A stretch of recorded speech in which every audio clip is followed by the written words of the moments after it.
Magandang umaga po sa ating lahat. Narito ang ating weather update para sa araw ng Huwebes, November 13, 2025.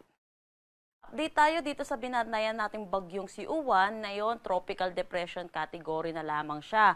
At ito'y huling namataan sa laing 305 kilometers north ng Itbayat, Batanes. May taglay na lakas na hangin na 55 kilometers per hour at pagbugso na umaabot ng 70 kilometers per hour.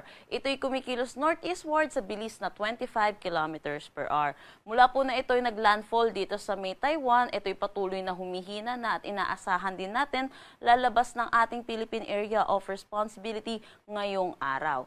Samantala, meron tayong Intertropical Convergence Zone or ITCZ na nakakaapekto dito sa ating Mindanao. Kaya kung makikita natin yung kumpul na kaulapan na ito na nakakaapekto sa Mindanao, ito po yung Intertropical Convergence Zone natin na inaasahan natin. Magdadala po ito ng mga kalat-kalat na pag-ulan dito sa Mindanao at Eastern Visayas.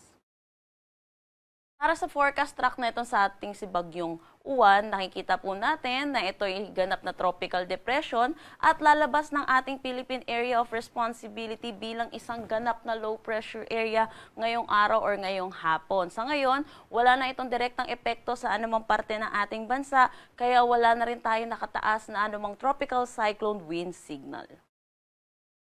Para sa magiging panahon natin ngayong araw dito sa Luzon, buong Luzon ang makakaranas ng maaliwalas na panahon. Pero asahan din natin yung init at alinsangan lalo na sa tanghali hanggang hapon na may mataas na tsansa ng mga localized thunderstorm pagdating sa hapon at sa gabi. Sa mga susunod na araw, inaasahan natin magkakaroon tayo ng bugso ng northeast monsoon at posible rin tayo magkaroon ng shear line na makakaapekto dito sa may Aurora. Ito po yung magdadala ng mga pag-ulan sa Aurora. At itong northeast monsoon naman natin, magdadala naman ito ng cloudy skies with rains dito sa may Cagayan. Dito sa may Northern Luzon, ibang bahagi ng Northern Luzon, inaasahan natin makakaranas sila ng bahagya hanggang sa maulap na papawirin na may mga isolated light rain. So paghandaan po natin ang pagbabalik ng northeast monsoon, pati na rin ng shear line sa susunod na araw.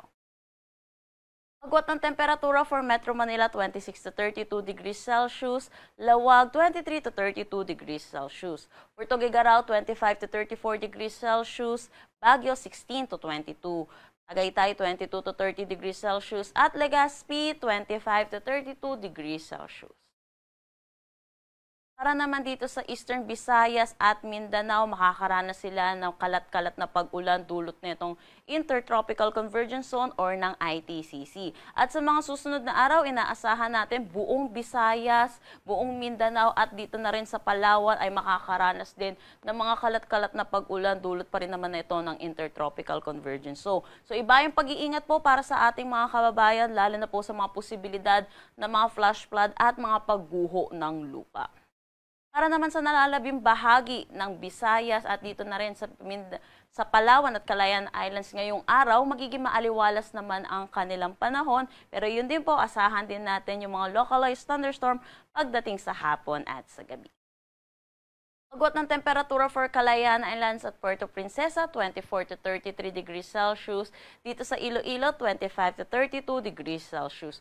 For Cebu at Tacloban, 26 to 32 degrees Celsius. Cagayan de Oro, 25 to 31 degrees Celsius. At Zamboanga at Davao, 24 to 32 degrees Celsius. Wala na tayong nakataas na anumang gale warning sa anumang seaboards ng ating bansa. Ang sunrise mamaya ay 5:56 AM at ang sunset mamaya ay 5:25 PM.